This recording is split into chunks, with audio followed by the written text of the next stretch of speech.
经过2个月赛程，2021年台南文旦评鉴比赛成绩出炉，上午伫烟花市政中心举行表扬仪式，由市长吴伟铁亲自颁发匾额。今年比赛已经迈入第7档，总共有80名农友报名，经过广园管理、甲外观、甜度、肉质等项目来评分，最后有25名农友得奖。上届请赢就是麻豆区桂里春梅摕下特等奖，成为台南文旦王，场面相当热烈。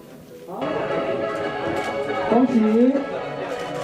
喜头等奖3位，恭喜得奖的企业，谢谢恭喜。市长吴伟铁除了恭喜所有得奖者，肯定农民栽种的用心，让台南文旦的品质挂保证，口味嘛愈来愈好。市长提醒大家，文旦卖完，千万唔通摕别个所在文旦来卖，会拍歹台南的金字招牌。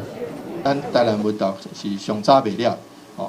希望除了完售之外，我们还开辟很多的市场。那不管是外销内销，都要再努力，再开拓更多市场。安尼都没有起价，没有欠货，安尼较对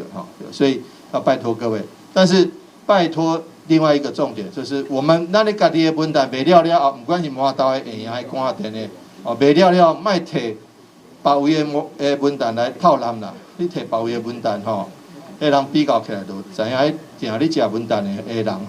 迄比较起来就知影，你套揽迄个金字招牌讲歹去了后，下回就无啊会长家己大学教授吕明雄甲在场的贵宾拢相当学乐，台南文旦评鉴的制度相当严格，竞争者的水准嘛相当的高，嘛互品质愈来愈稳定，期待外销的成绩会愈来愈好。台南新闻古文集采访报道。